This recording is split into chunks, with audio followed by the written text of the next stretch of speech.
بسم اللہ الرحمن الرحیم۔ خطبہ جمعہ بطر سوال و جواب۔ خطبہ جمعہ فرمودہ 25 نومبر 2022 بمقام مسجد مبارک اسلام آباد، ٹلفرڈ، سرے، یو کے۔ سوال نمبر 1، حضور انور ایدہ اللہ تعالی بنصر العزیز نے حضرت ابوبکر رضی اللہ عنہ کی خدمت خلق کی بابت کیا بیان فرمایا؟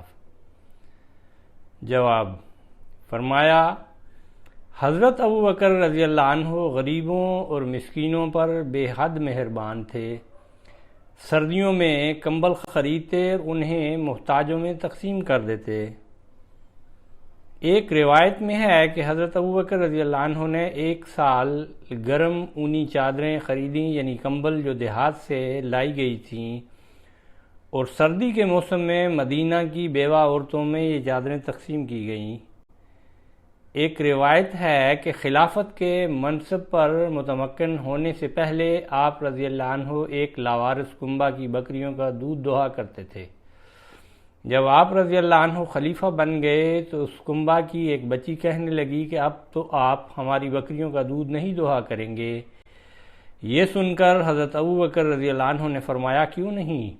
اپنی جان کی قسم، میں تمہارے لیے ضرور دوہوں گا، اور مجھے امید ہے کہ میں نے جس چیز کو اختیار کیا ہے وہ مجھے اس عادت سے نہ روکے گی جس پر میں تھا۔ چنانچہ آپ حسب سابق ان بکریوں کا دودھ دوہتے رہے۔ جب وہ بچیاں اپنی بکریاں لے کر آتیں تو آپ رضی اللہ عنہ ازراہ شفقت فرماتے، دودھ کا جھاگ بناؤں یا نہ بناؤں؟ اگر وہ کہتیں کہ جھاگ بنا دیں تو برتن کو ذرا دور رکھ کر دودھ دوہتے حتیٰ کہ خوب جھاگ بن جاتی۔ اگر وہ کہتیں کہ جھاگ نہ بنائیں تو برتن تھن کے قریب کر کے دودھ دوہتے تاکہ دودھ میں جھاگ نہ بنے۔ آپ رضی اللہ عنہ مسلسل 6 ماہ تک یہ خدمت سر انجام دیتے رہے، یعنی خلافت کے بعد 6 ماہ تک۔ پھر آپ رضی اللہ عنہ نے مدینہ میں رہائش اختیار کر لی۔ حضرت عمر رضی اللہ عنہ مدینہ کے کنارے پر رہنے والی ایک بوڑھی اور نابینا عورت کا خیال رکھا کرتے تھے۔ آپ رضی اللہ عنہ اس کے لیے پانی لاتے اور اس کا کام کاج کرتے۔ ایک مرتبہ آپ رضی اللہ عنہ جب اس کے گھر گئے تو یہ معلوم ہوا کہ کوئی شخص آپ رضی اللہ عنہ سے پہلے آیا ہے جس نے اس بڑھیا کے کام کر دیے ہیں۔ اگلی دفعہ آپ رضی اللہ عنہ اس بڑھیا کے گھر جلدی گئے تاکہ دوسرا شخص پہلے نہ آ جائے۔ حضرت عمر رضی اللہ عنہ چھپ کر بیٹھ گئے تو کیا دیکھتے ہیں کہ یہ حضرت ابوبکر رضی اللہ عنہ ہیں جو اس بڑھیا کے گھر آتے تھے۔ اس وقت حضرت ابوبکر رضی اللہ عنہ خلیفہ تھے۔ اس پر حضرت عمر رضی اللہ عنہ نے فرمایا، اللہ کی قسم، یہ آپ رضی اللہ عنہ ہی ہو سکتے ہیں۔ سوال نمبر 2، حضور انور ایدہ اللہ تعالی بنصر العزیز نے حضرت ابوبکر رضی اللہ عنہ کی مہمان نوازی کی بابت کیا روایت بیان فرمائی؟ جواب، فرمایا ایک روایت موسیٰ بن اسماعیل رضی اللہ عنہ نے بیان کی ہے کہ صفہ والے محتاج لوگ تھے، اور ایک دفعہ نبی صلی اللہ علیہ وسلم نے فرمایا، جس کے پاس 2 آدمیوں کا کھانا ہو وہ تیسرے کو لے جائے، اور جس کے پاس 4 کا کھانا ہو وہ 5ویں کو لے جائے یا 6 کو، یا ایسے ہی کچھ الفاظ فرمائے، یعنی وہ غریب لوگ جو بیٹھے ہوئے تھے لوگ ان کو اپنے گھروں میں لے جائیں اور کھانا کھلائیں۔ حضرت ابوبکر رضی اللہ عنہ 3 آدمیوں کو لے آئے اور نبی صلی اللہ علیہ وسلم 10 کو لے گئے، اور گھر میں حضرت ابوبکر رضی اللہ عنہ اور 3 اور شخص تھے۔ حضرت عبد الرحمن رضی اللہ عنہ کہتے تھے کہ میں، میرا باپ اور میری ماں۔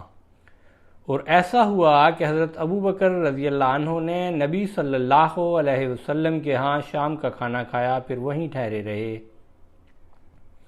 یہاں تک کہ عشاء کی نماز پڑھی، پھر واپس آئے۔ مہمانوں کو گھر لے گئے تھے، لیکن حضرت صلی اللہ علیہ وسلم کے پاس ٹھہرے رہے اور وہیں کھانا کھا لیا اور پھر واپس آئے۔ بیان کرتے ہیں کہ وہاں اتنی دیر ٹھہرے کہ رسول اللہ صلی اللہ علیہ وسلم کے ساتھ انہوں نے شام کا کھانا کھایا اور اتنی رات گزرنے کے بعد آئے جتنا کہ اللہ نے چاہا۔ ان کی بیوی نے ان سے کہا، کس بات نے آپ کو اپنے مہمانوں سے یا کہا مہمان سے روکے رکھا؟ یعنی آپ نے دیر کیوں لگائی؟ حضرت ابوبکر رضی اللہ عنہ نے کہا، کیا تم نے انہیں کھانا نہیں کھلایا؟ وہ کہنے لگیں کہ انہوں نے آپ کے آنے تک کھانے سے انکار کر دیا تھا۔ مہمانوں نے کہا، ہم نہیں کھائیں گے جب تک حضرت ابوبکر رضی اللہ عنہ نہیں آتے۔ انہوں نے تو ان کو کھانا پیش کر دیا تھا۔ ان کی اہلیہ کہنے لگی، میں نے تو کھانا پیش کر دیا تھا مگر مہمانوں نے ان کی پیش نہ چلنے دی۔ حضرت عبد الرحمن رضی اللہ عنہ کہتے ہیں کہ میں جا کر چھپ رہا اور میں ان سے اس لیے چھپ گیا کہیں مجھے حضرت ابوبکر رضی اللہ عنہ سے ڈانٹ نہ پڑے کہ کیوں مہمانوں کو کھانا نہیں کھلایا۔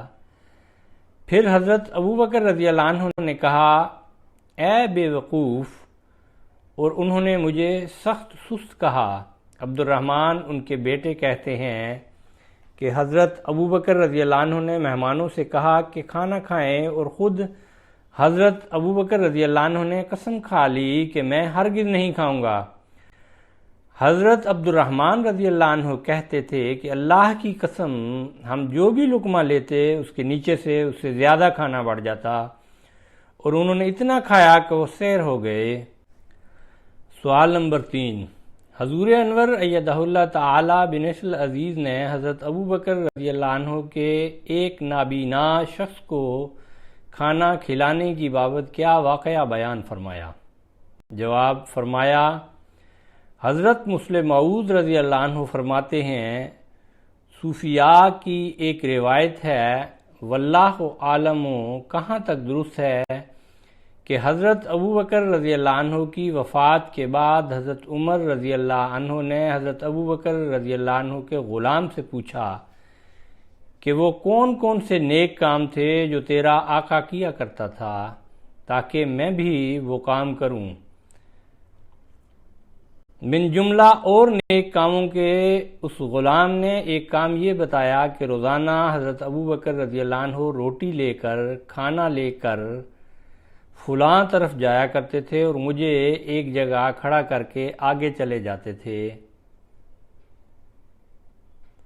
میں یہ نہیں کہہ سکتا کہ کس مقصد کے لیے ادھر جاتے تھے، چنانچہ حضرت عمر رضی اللہ عنہ اس غلام کے ہمراہ اس طرف کو کھانا لے کر چلے گئے جس کا ذکر غلام نے کیا تھا۔ آگے جا کر کیا دیکھتے ہیں کہ غار میں ایک اپاہج اندھا جس کے ہاتھ پاؤں نہ تھے بیٹھا ہوا ہے۔ حضرت عمر رضی اللہ عنہ نے اس اپاہج کے منہ میں ایک لقمہ ڈالا تو وہ رو پڑا اور کہنے لگا، اللہ تعالیٰ ابوبکر رضی اللہ عنہ پر رحم فرمائے، وہ بھی کیا نیک آدمی تھا۔ حضرت عمر رضی اللہ عنہ نے کہا، بابا تجھے کس طرح پتہ چلا کہ ابوبکر رضی اللہ عنہ فوت ہو گئے ہیں؟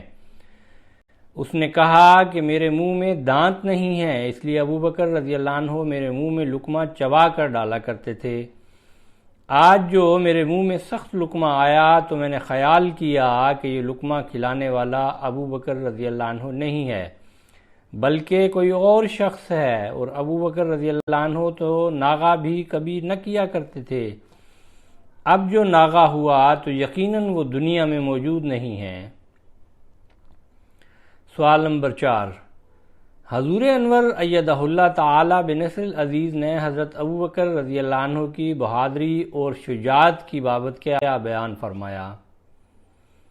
جواب، فرمایا، حضرت ابوبکر رضی اللہ عنہ شجاعت اور بہادری کا مجسمہ تھے۔ بڑے بڑے خطرے کو اسلام کی خاطر یا نبی اکرم صلی اللہ علیہ وسلم کی محبت و عشق کی بدولت خاطر میں نہ لاتے تھے۔ مکی زندگی میں جب انہوں نے نبی اکرم صلی اللہ علیہ وسلم کی ذات کے لیے کوئی خطرہ یا تکلیف کا موقع دیکھا تو آپ صلی اللہ علیہ وسلم کی حفاظت و نصرت کے لیے دیوار بن کر سامنے کھڑے ہو جاتے۔ شیب ابی طالب میں 3 سال تک اسیری اور محصوری کا زمانہ آیا تو ثابت قدمی استقلال کے ساتھ وہیں موجود رہے۔ پھر ہجرت کے دوران انہیں حضور صلی اللہ علیہ وسلم کی صحبت و معیت کا اعزاز ملا، حالانکہ جان کا خطرہ تھا۔ جتنی بھی جنگیں ہوئیں حضرت ابو بکر رضی اللہ عنہ نہ صرف یہ کہ ان میں شامل ہوئے بلکہ رسول اللہ صلی اللہ علیہ وسلم کی حفاظت کے فرائض آپ رضی اللہ عنہ سر انجام دیتے۔ آپ رضی اللہ عنہ کی اسی جرأت اور بہادری کو سامنے رکھتے ہوئے حضرت علی رضی اللہ عنہ نے ایک مرتبہ لوگوں سے پوچھا کہ اے لوگوں میں سے سب سے زیادہ بہادر کون ہے؟ لوگوں نے جواب دیا کہ اے امیر المومنین آپ ہیں۔ حضرت علی رضی اللہ عنہ نے فرمایا جہاں تک میری بات ہے، میرے ساتھ جس نے مبارزت کی میں نے اس سے انصاف کیا، یعنی اسے مار گرایا، مگر سب سے بہادر حضرت ابو بکر رضی اللہ عنہ ہیں۔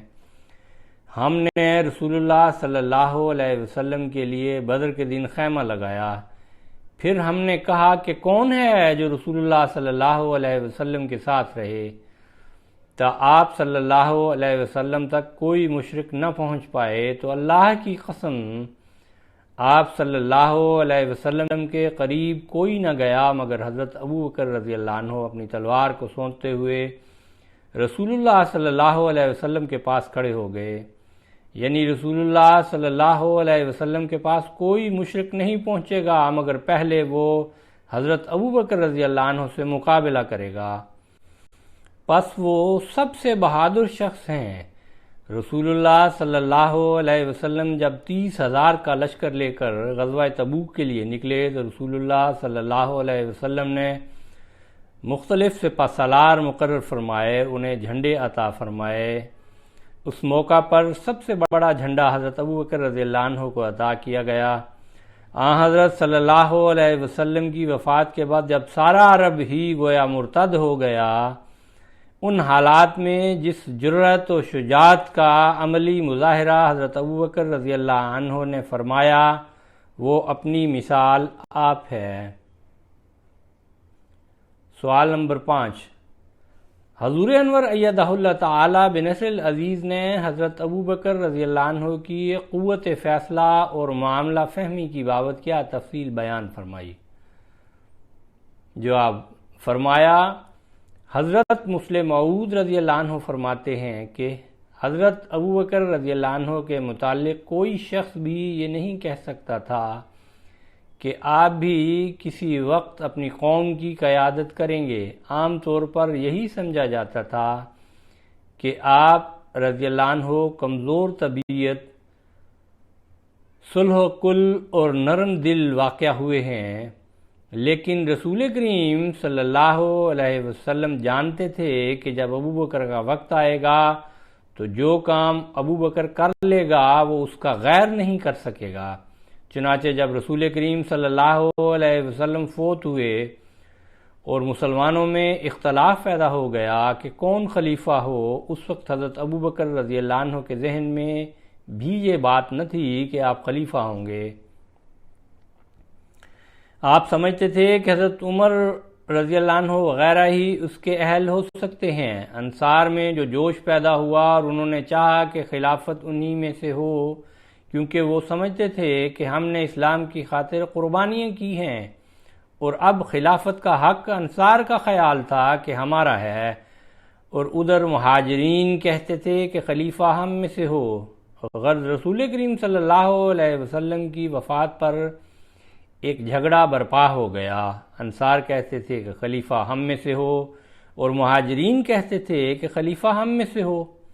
آخر انصار کی طرف سے جھگڑا اس بات پر ختم ہوا کہ ایک خلیفہ مہاجرین میں سے ہو اور ایک خلیفہ انصار میں سے ہو۔ اس جھگڑے کو دور کرنے کے لیے ایک میٹنگ بلائی گئی۔ حضرت عمر رضی اللہ عنہ فرماتے ہیں کہ اس وقت میں نے سمجھا کہ حضرت ابو بکر رضی اللہ عنہ بے شک نیک اور بزرگ ہیں، لیکن اس گتھی کو سلجھانا ان کا کام نہیں ہے، یہ بہت مشکل کام ہے ان کے لیے۔ اس گتھی کو اگر کوئی سلجھا سکتا ہے تو حضرت عمر رضی اللہ عنہ نے کہا کہ وہ میں ہی ہوں۔ یہاں طاقت کا کام ہے، نرمی اور محبت کا کام نہیں۔ اور حضرت ابو بکر رضی اللہ عنہ تو نرمی اور محبت دکھانے والے ہیں۔ چنانچہ آپ رضی اللہ عنہ فرماتے ہیں میں نے سوچ سوچ کر ایسے دلائل نکالنے شروع کیے جن سے یہ ثابت ہو کہ خلیفہ قریش میں سے ہونا چاہیے، اور یہ کہ ایک خلیفہ انصار میں سے ہو اور ایک مہاجرین میں سے، یہ بالکل غلط ہے۔ آپ رضی اللہ عنہ فرماتے ہیں کہ میں نے بہت سے دلائل سوچے اور پھر اس مجلس میں گیا جو اس جھگڑے کو نپٹانے کے لیے منعقد کی گئی تھی۔ حضرت ابو بکر رضی اللہ عنہ بھی میرے ساتھ تھے۔ میں نے چاہا کہ تقریر کروں اور دلائل سے جو میں سوچ کر گیا تھا لوگوں کو قائل کروں۔ میں سمجھتا تھا کہ حضرت ابو بکر رضی اللہ عنہ اس شوکت اور دبدبے کے مالک نہیں کہ اس مجلس میں بول سکیں، لیکن میں کھڑا ہونے ہی لگا تھا۔ حضرت عمر رضی اللہ عنہ کہتے ہیں کہ میں کھڑا ہونے ہی لگا تھا کہ حضرت ابو بکر رضی اللہ عنہ نے غصہ سے ہاتھ مار کے مجھ سے کہا بیٹھ جاؤ، اور خود کھڑے ہو کر تقریر شروع کر دی۔ حضرت عمر رضی اللہ عنہ فرماتے ہیں کہ خدا کی قسم جتنی دلیلیں میں نے سوچی تھیں وہ سب کی سب حضرت ابو بکر رضی اللہ عنہ نے بیان کر دیں، اور پھر اور بھی کئی دلائل بیان کرتے چلے گئے اور بیان کرتے چلے گئے، یہاں تک کہ انصار کے دل مطمئن ہو گئے اور انہوں نے خلافت مہاجرین کے اصول کو تسلیم کر لیا۔